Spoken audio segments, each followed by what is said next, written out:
Assalamualaikum warahmatullahi wabarakatuh.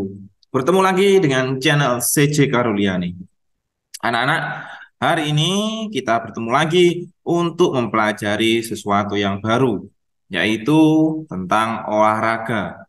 Olahraga kali ini menggunakan peluru. Apakah peluru tembak? Tidak, anak-anak, itu sangat berbahaya. Kali ini kita akan mempelajari olahraga tolak peluru. Apa itu tolak peluru? Bagaimana sejarahnya? Kemudian apa saja macam-macam gaya tolak peluru? Peralatannya apa saja dan peraturan serta di sini kita akan membahas soal latihan kalian.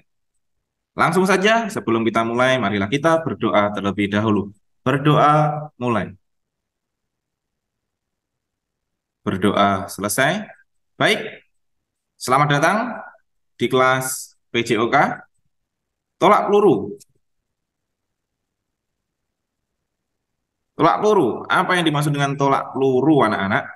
Ya, pertanyaan penting untuk hari ini. Ya, sebelum kita membahas, yaitu bagaimana kabar hari ini kalian semuanya? Oke, semangat. Pilihan A, malas untuk pilihan B, biasa saja untuk pilihan C. Ya, semoga saja semuanya semangat luar biasa. Ya, tetapkan niat anak-anak. Kita tetap belajar dan niat untuk mencari ilmu yang sebanyak-banyaknya dan kita amalkan. Next. Apa sih yang dimaksud dengan olahraga tolak peluru? Lihat gambar di samping ini dulu ya. Di sini ada para tentara sedang melempar granat ini. Satu, dua, nah, tiga. Ini sedang berperang anak-anak. Latihan maupun sedang berperang ya. Ini diambil dari gambar di Google ya. Kalau kalian pengen tahu silakan dicari di situ. Ketika aja melempar, itu nanti akan ketemu gambar-gambar seperti ini. Di Yunani dulu, sekelompok tentara perang memiliki kebiasaan untuk melemparkan bola meriam. Ya, dulu itu bukan granat tapi bola meriam. Ya, kebiasaan itu yang pada akhirnya disebut sebagai cikal bakal kelahiran olahraga tolak peluru sampai populer sekarang ini. Ya, karena dulu para tentara Yunani melempar bola meriam, akhirnya di sana diadakan lomba melempar. Dan di situ menjadi cikal bakal lahirnya olahraga tolak peluru. Tolak peluru mulai dimainkan dengan bentuk yang modern pada sekitar abad 19. Pada saat itu, Highline Games Konradia menyelenggarakan lomba lempar batu atau logam berat. Pada peserta akan saling melemparkan bola untuk mendapatkan jarak terjauh. Selanjutnya, pemenang akan ditentukan berdasarkan berapa jauh jarak lemparan dengan posisi asli pelempar atau di belakang garis. Nah, jadi pada abad 19 ini dilaksanakan lomba ya, lempar batu atau logam berat. Di situ lombanya diambil jarak terjauh dari start pelempar. Itu dari segi sejarahnya tolak peluru. Jadi sejarahnya tolak peluru berasal dari Yunani. Next, apa bedanya menolak dan melempar anak-anak? Coba dipikir. Kalau kalian menolak, bukan menolak cinta ya, tapi menolak peluru. Dan melempar, bukan melempar sampah, tapi melempar peluru. Melempar, gerak manipulatif yang menggunakan satu atau dua tangan untuk melontarkan suatu objek. Ya, contohnya dengan satu tangan itu melempar bola kasti. Kalau menggunakan dua tangan itu melempar bola saat melakukan lemparan ke dalam. Benar sekali. Dan di sini yang perlu kalian garis bawahi menggunakan lecutan pergelangan tangan. Benar sekali. Jadi melempar bola kasti dan melempar bola sepak ketika throw-in, lemparan ke dalam itu menggunakan lecutan pergelangan tangan anak-anak. Coba bayangkan dan rasakan. Lempar barang yang ada di sekitar kalian coba ya. Yang penting jangan lempar HP ya dan lempar cermin. Nah, sedangkan menolak, gerak manipulatif yang menolakkan benda sekuat-kuatnya ke atas, ke depan, ke arah tolakan. Gerakan menolak dilakukan dengan bantuan dorongan tangan dari bahu dan dibantu kekuatan tolakan kaki. Nah, di sini yang perlu kalian ketahui di sini adalah gerak manipulatif menolak benda sekuat-kuatnya. Menolak itu sama dengan mendorong, anak-anak. Jadi menolak itu sama sama dengan mendorong. Nah, sedangkan mendorong itu biasanya kan ke depan, mendorong gerobak, mendorong teman, mendorong benda, itu biasanya ke depan. Dan di sini menolaknya di sini itu diarahkan ke atas depan, artinya ke arah depan atas. Gerakan menolak itu dilakukan dengan dorongan tangan dari bahu dan dibantu dengan kekuatan otot, kekuatan gerakan kaki atau tolakan kaki. Nanti kalian akan tahu bagaimana caranya. Oke, sampai di sini semoga bisa dipahami ya. Next, pertanyaan penting. Nah, di sini sebelum kita lanjutkan, tadi kita sudah membahas perbedaannya menolak dan melempar, dan di awal tadi kita sudah membahas tentang sejarahnya tolak peluru dan apa sih tolak peluru itu. Sekarang melanjutkan kita ada berapa gaya di dalam olahraga tolak peluru. A, satu gaya, B, dua gaya, C, tiga gaya, atau empat gaya pilihan D. Ya, coba saya kasih waktu 5 detik untuk menjawabnya. Yuk, satu, dua, tiga, empat, lima. Oke, jawabannya berapa? Apakah sesuai dengan jawaban kalian? Jawabannya adalah tiga gaya, teman-teman. Tiga gaya itu apa saja? Kita bahas satu persatu. Tiga gaya tolak peluru. Satu, gaya ortodoks. Nah, kalian lihat gambar ini. Kemudian kalian baca penjelasannya. Gaya ini cocok untuk pemula. Hal ini dikarenakan gaya ortodok tidak terlalu membutuhkan banyak gerakan. Jadi di sini kalian start ya, start kemudian langsung boleh langsung melempar saja. Tidak perlu ada gerakan-gerakan tambahan. Langsung dilempar saja di ini, di tempat lempar. Sebagai gaya yang paling sederhana dan paling mudah, gaya ortodok sangat cocok untuk seorang yang ingin belajar atau berkenalan dengan olahraga tolak peluru. Nah, gaya ortodok ini juga untuk gaya-gaya orang pemula. Tadi dikatakan gaya ini cocok untuk pemula. Dan di sini kita bisa menggunakan gaya ini untuk belajar ya, bagaimana caranya melempar yang baik, bagaimana cara urutan-urutan dari sikap siap sampai melecutkan bola. Ini gaya ortodok. Next, yang kedua gaya apa? Yang kedua adalah gaya O'Brien. Apa itu gaya O'Brien? Gaya O'Brien adalah gaya yang awalnya membelakangi tolakan. Ya, kalau di awal tadi gaya ortodok itu tadi menyamping ya, menyamping tolakan. Nah, sekarang itu awalannya di membelakangi tolakan. Seperti ini gambarnya. Jadi kalau tolakannya di sini, di sudut ini, maka di sini arahnya menghadap ke balikannya. Jadi membelakangi arah tolakan. Apabila gaya ortodok bisa digunakan pemula atau biasa digunakan pemula, maka gaya O'Brien merupakan gaya tolak peluru yang paling sering digunakan atlet profesional. Kenapa di sini? Karena atlet profesional itu suka dengan gaya O'Brien itu karena ada ini, timingnya. Ya, timingnya dari awalan sampai melempar. Jadi ada gerakan tambahan, lecutan kaki di sini. Nih, set, kemudian dilecutkan ke belakang, habis itu baru dilempar. Ya, jadi ada timing yang perlu diasah di situ supaya pas untuk melempar, untuk menolak peluru tersebutnya. Gaya O'Brien sendiri digunakan pertama kali oleh seorang atlet yang berasal dari negara Amerika Serikat bernama Perry O'Brien. Ya, jadi di sini gaya O'Brien itu adalah gaya yang paling sering digunakan oleh atlet profesional. Ya, itu gaya yang sering dipakai ya, karena kalau saya lihat juga di lapangan-lapangan ketika ada lomba tolak peluru itu, dia bisa menggunakan ini dengan baik karena ada unsur timing tadi. Ya, timingnya jadi dilatih supaya lecutannya kaki dan timing untuk melemparnya itu pas sehingga bisa ditolak dengan sempurna. Dan tentunya ini bukan untuk pemula ya, ini untuk tingkat lanjut. Next, yang ketiga adalah gaya spin. Nah, gaya spin ini gaya yang sulit ya. Ini bagi yang sudah profesional. Selain gaya ortodok dan gaya open, gaya yang juga sering digunakan dalam cabang olahraga tolak peluru adalah gaya spin atau gaya berputar. Gaya ini kali pertama diperkenalkan oleh Alexander Barry Sincroft yang seorang tolak peluru yang berasal dari Rusia. Ya, jadi awalannya di sini, awalannya itu berputar, ya berputar.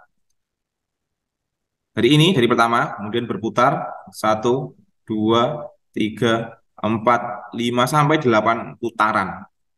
6 sampai 8 putaran.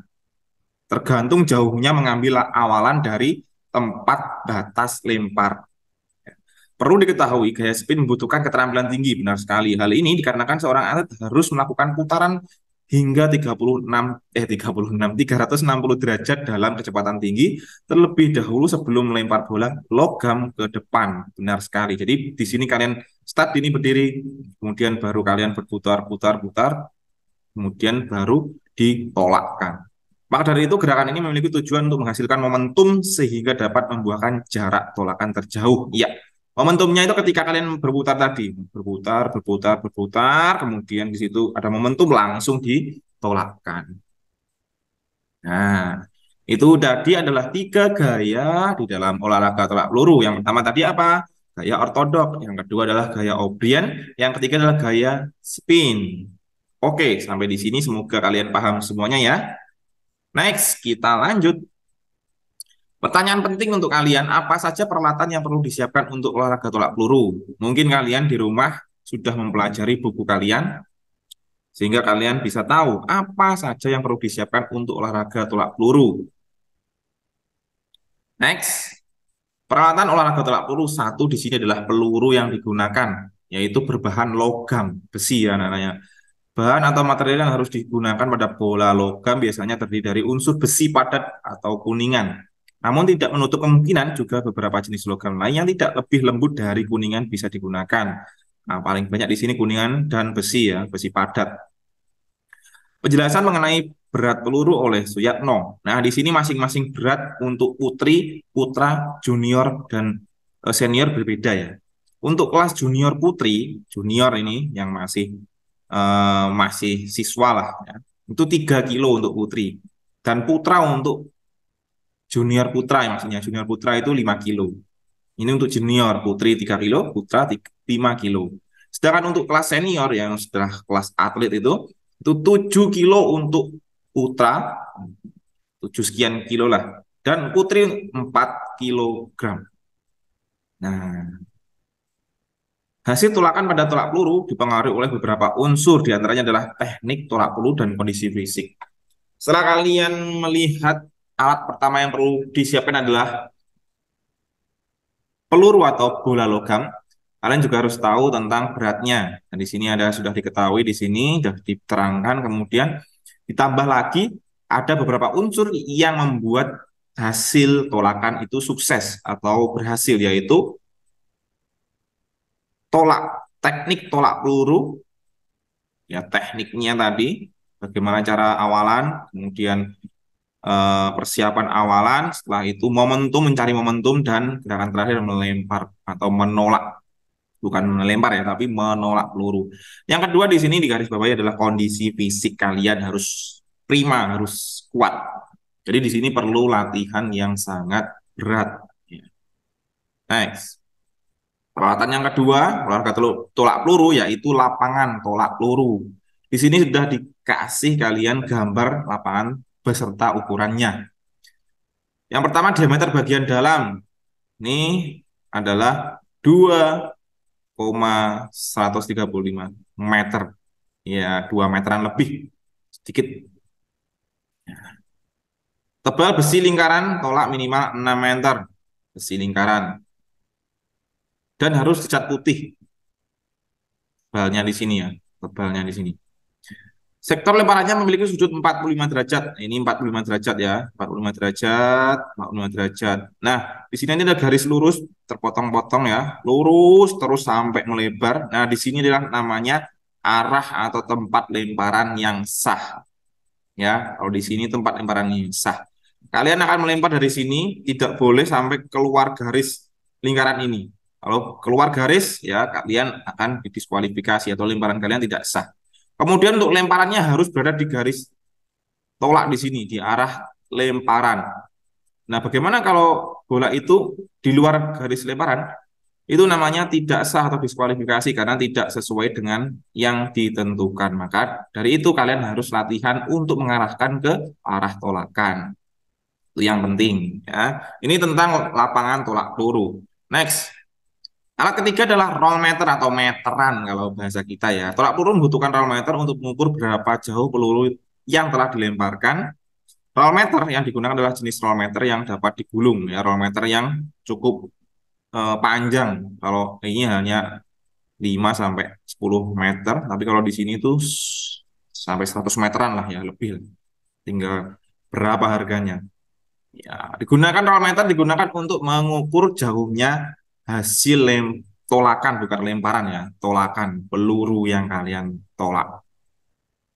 Next, untuk peralatan keempat yaitu bendera kecil. Ya, bendera kecil ini digunakan untuk apa? Ya, merupakan salah satu peralatan penting dalam tolak peluru. Bendera kecil berfungsi untuk menandai sejauh mana peluru dilemparkan. Jadi setelah kalian ukur, habis itu baru ditancapkan garis, ditancapkan bendera kecil. Ya, tapi sebelum diukur biasanya ditancapkan dulu untuk pengganti pelurunya. Ditancapkan, baru diukur dengan roll meter. Bendera kecil yang dipakai dalam tolak peluru biasanya mempunyai warna yang terang seperti jingga, merah muda, dan juga hijau. Ini. Jadi supaya apa? Supaya bisa dilihat dari jauh, ya, khususnya untuk juri dan penonton. Next. Baik, itu adalah 4 alat yang perlu disiapkan untuk kalian ingin berlatih olahraga tolak peluru sederhana. Nah, biasanya di sekolah kita itu bukan menggunakan peluru yang asli ya, yang 3 kilo, 4 kilo, sampai 7 kilo tadi. Tapi biasanya kita untuk latihan itu menggunakan peluru yang dimodifikasi. Bisa menggunakan bola kecil diisi kain, diisi kertas, dan sebagainya. Tuh. Next, sekarang kita masuk ke peraturan yang ada di dalam olahraga tolak peluru. Jadi semua olahraga itu perlu diatur agar semuanya tercipta kedisiplinan di dalam olahraga tersebut. Ya. Yang pertama di sini yang perlu kalian tahu yaitu atlet menyiapkan diri selama kurang lebih 1 menit setelah namanya dipanggil. Jadi setelah dipanggil kalian langsung menyiapkan diri ya. Dua, atlet tidak diperkenankan menggunakan sarung tangan, tidak boleh. Jadi langsung asli dari kulit tangan kalian.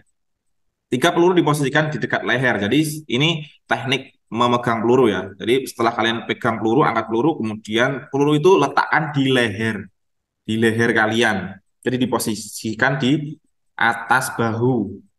Nah, jika peluru terlepas, maka hasil tolakan dianggap tidak sah. Itu.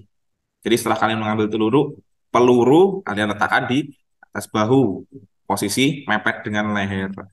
Tolakan peluru harus dilepaskan di atas ketinggian bahu dan hanya menggunakan satu tangan.